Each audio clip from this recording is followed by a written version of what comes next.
All right, greetings everybody, and welcome to week number 14. That is right, week number 14. That is five, that is another five, and that's four of your 7314 class, which is your reference class. As always, I'm your professor, Dr. J.S.K. Austin, and we are definitely in the home stretch now. This check-in video actually will be pretty quick because there isn't a whole lot to say. You all are at the end, so we'll have a quick state of the course update, and I'm going to make you all aware of two library based language learning systems. I am going to go into one of them, but I don't have access to the other. And then I'm going to actually discourage you from using something that libraries have been using a lot up until very recently. But this isn't going to take long. It will probably be about 20 minutes unsped, because really when I try to demo the one that I do have access to, you're not going to have there's not going to be really a lot to show you without trying to go too deep into it.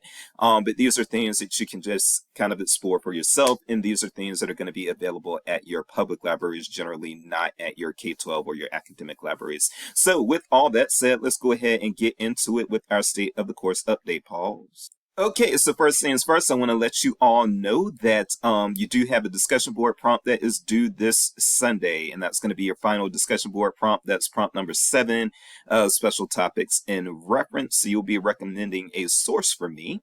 And then your semester-long project is going to be due on May the 8th, which is going to be next Friday, so a week from this Friday. And there will be a check-in video next week. There will be a final check-in video next week where I just say my farewells. But aside from that, yeah, everything is pretty much done. I will be grading discussion board prompts 6 and 7 probably at the same time, so you'll probably get your grades for those the same day. So nobody has their grade, their discussion board prompt number 6 grade yet, just so you all know.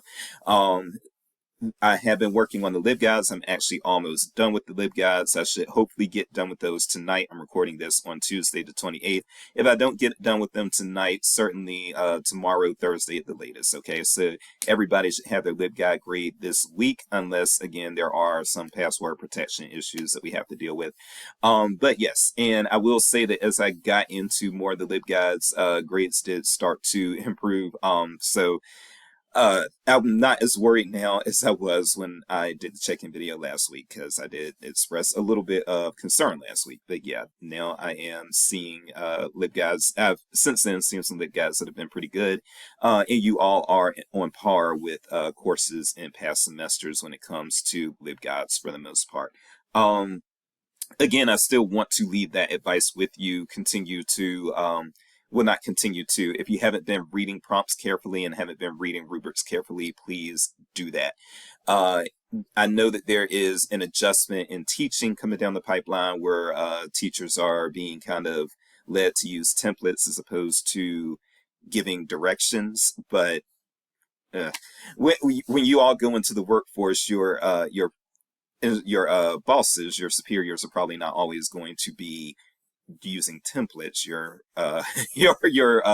employers are a lot of times going to be giving you directions and expecting you to follow them. And so I am trying to make you all employable, and so yes, I am trying to build a culture wherein you all follow directions. But yes, so LibGuides are starting to the ones that I've graded since last check-in video do look better. And yes, all you have left are the semester-long project and the discussion board prompt number 7. If you have any questions about those, reach out to me. And that is pretty much it for the state of the course update. So let's talk about those language learning things. Pause. Okay, so for those of you who are going to become public librarians or planning to become public librarians, one thing that you will field a lot of inquiries for over the course of your public library career is you are going to have people asking you about language software and language learning resources. Now, first of all, every good public library, in my opinion, will have a good selection of different formats of media for learning languages and for translations and everything. So you should have, every good public library should have a bunch of English to Spanish, Spanish to English translation books. Same with German, French, Chinese, Japanese. The more languages you can have, the better. But certainly if you know that a language is being spoken a lot in your area, you got to get that covered. So if there is a large Haitian population, you may want to invest heavily in French. If there is if you're having a large amount of people coming in from China, you may want Mandarin, you may want the I'm sorry, you may want Mandarin, you may want Cantonese, and so forth and so on. If you have a lot of immigrants coming into your community, you probably want to have those languages covered in your library collection. But then also, you are going to want to have just other things because people travel a lot. And when people travel a lot, they want to take these books and things with them. So you might have somebody who is going to Kenya and they want something in Swahili. You may have somebody who is going somewhere where they speak Dutch and they want Dutch and they're going to check out that library book and take it with them. Um, but you don't want to limit yourself just to books. You want other multimedia as well. Believe it or not, there are people who still have CD players. So you may want some CDs, some cassettes, that sort of thing. And there's no telling what media people are actually going to come at you asking for, and you're certainly not going to be able to cover all the bases. But a lot of public libraries, believe it or not, do still have CDs and CD-ROM stuff because those things are still in use by certain people. Now, I don't use CD-ROM for anything related to computers, but I actually have a CD player and over 5,000 audio CDs, and I don't stream music, I listen to CDs. So there you go. So yes, you want to have all of that, but then you also want to be aware of there are traditionally three language learning tools that a lot of public libraries have been recommending to their patrons for, I would say, the past 20 years, maybe longer than that, but my knowledge goes back to about the past 20 years. And what I will say is there's one of them that I'm just going to kind of show you very briefly today, but then there's another one that I'm going to tell you about, show you their page, and then there's one that is free. It's not library related, but it's also one that is coming under a lot of fire now, and we want to stay away from it. Whereas even just 3 years ago, libraries were recommending it a lot. So let's dive into that. First of all, we will get into a database that I don't have access to, but that a lot of libraries do have access to, and it is just as good as the one that I do have access to. The one I'm speaking of is Rosetta Stone Library Solution. So if you're old enough, now Dr. Jace turned 43 last week, so Dr. Jace is not a young buck, but some of you are in your 30s and 40s. Those of you who are in your 20s probably don't remember this, but those of you who are in your 30s and 40s, 50s even, you probably remember that there used to be these commercials all the time for Rosetta Stone. You would always see Rosetta Stone commercials back in the day, back in the 2000s and even in the early 2010s.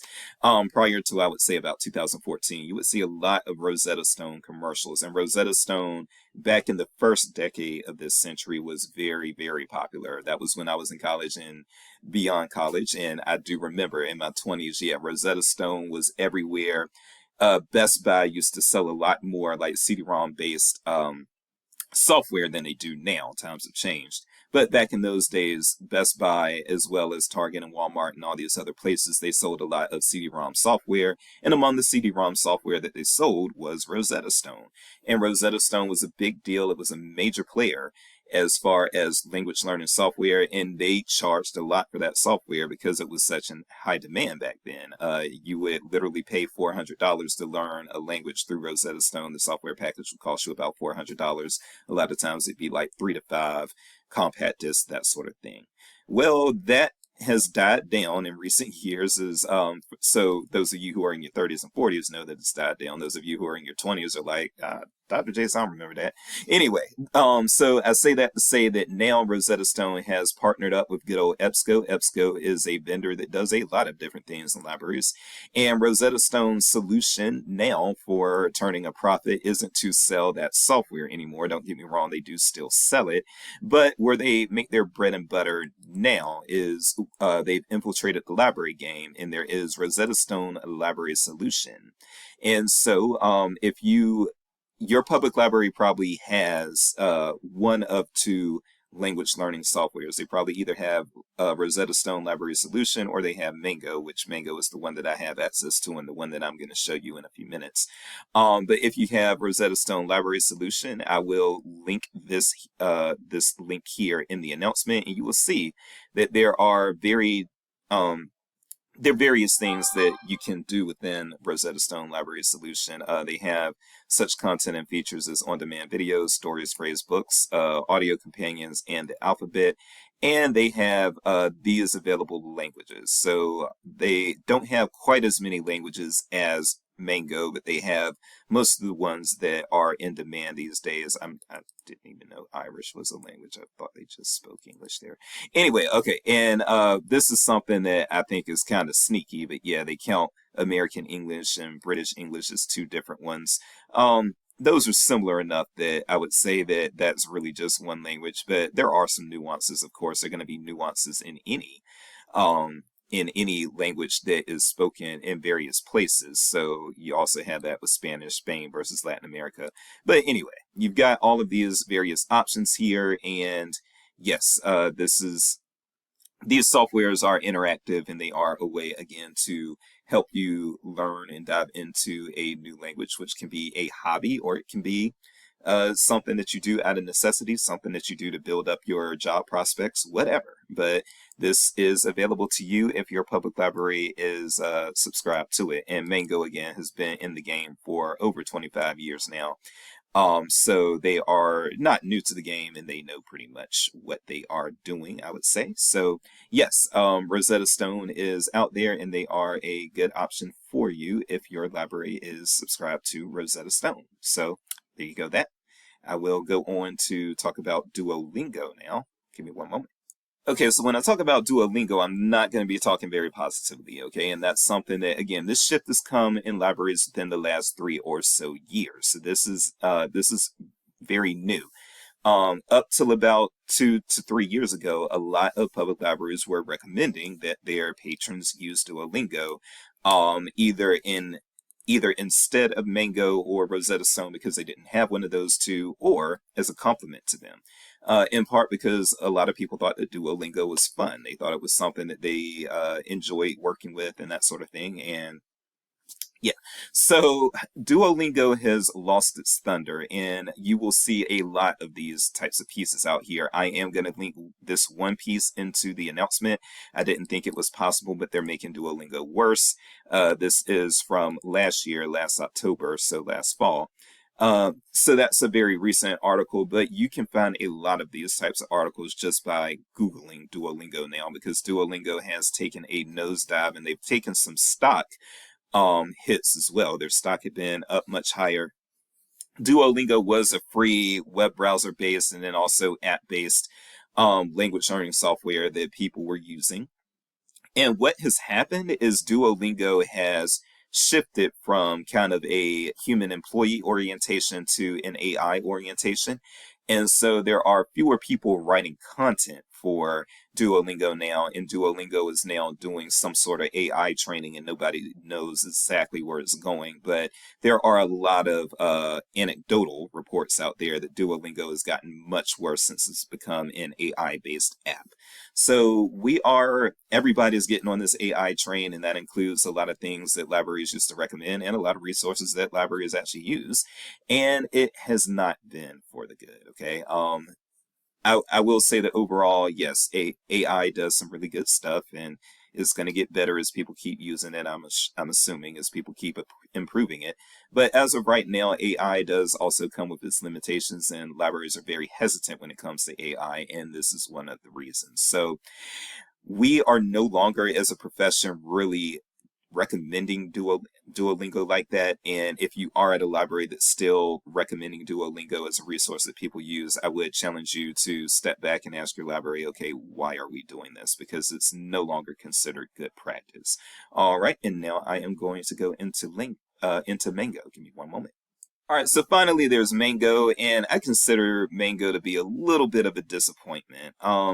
Mango used to be, I will say I'm not completely disappointed with it. It still does a great job, but it used to have a lot more flair. So Mango used to have like these interactive avatars and things like that. It used to be a lot more fun than it is now. And now it's kind of gotten more serious. It's kind of been scaled down a little bit, but I think that it has improved usability, that it's gone from this kind of fun interactive database to just being what it is now. But I'm going to go in here and kind of show you just very basically um, some of the features of Mango. Okay. And I'm not going to spend a long time doing this. This is going to be very superficial. And if you want to learn more about Mango, then as I always say, get in there and play around with it. Play around with whatever your public library offers, whether that's Rosetta Stone or Mango. But again, in my case, it's Mango.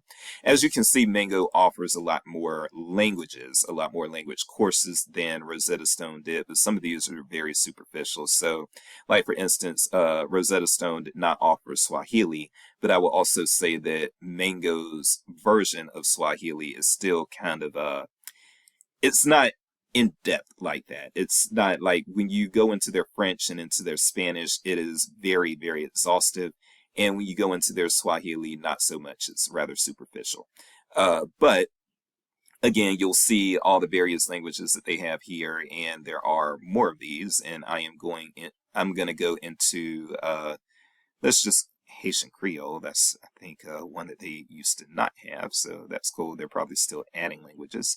I'm going to go into French just so that all the features will be there, and then I can kind of just show you a few basic things. So first of all, you can if you have your tabs up here, so you have the basic learning, and these are like self-guided modules and everything like that, self-paced modules. You can also go into 8 units of course vocabulary in this one. Depending on the language, you're going to have a different amounts of units and different amounts of chapters. And so Swahili has fewer units, fewer chapters, blah, blah, blah. Explore. This one I have actually never really worked with, but it's kind of like a, excuse me, hold on for a second. Okay, so yeah, the Explore thing seems to have been updated pretty significantly since the last time I actually took a deep dive into this database. So what you have are options here as far as interactive reading passages, and these are going to be things that are actually written in the language that you're trying to study. All of these are in intermediate, I'm wondering.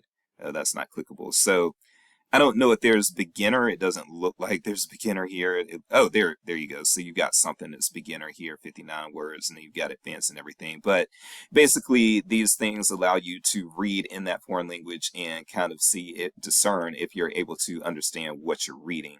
And then you can do kind of deep dives into the music that is played throughout the world in whatever language you're studying. So,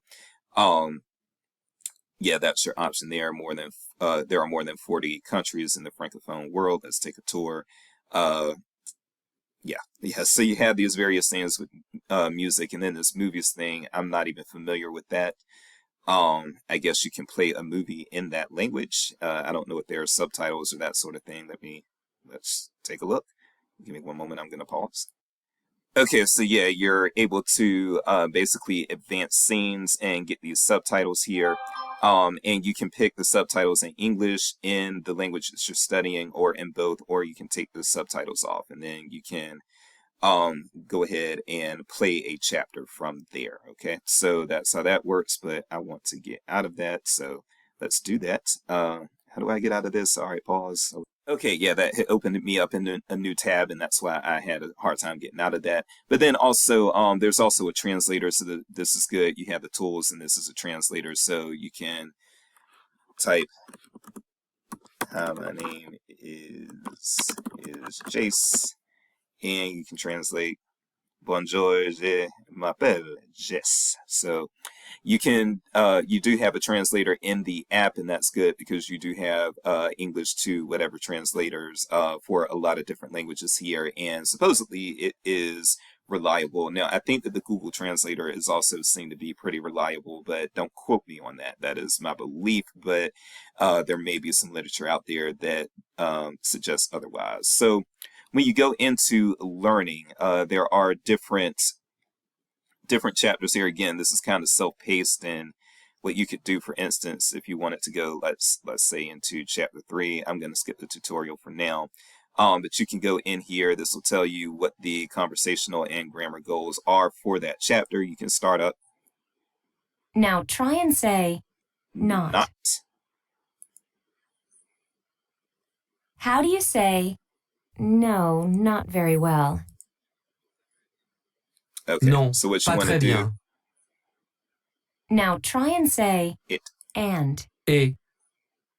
Do you remember how to say and you in a formal I do setting? not, but you would, if you know the answer, you can say it in that amount of time, and then you can show the answer.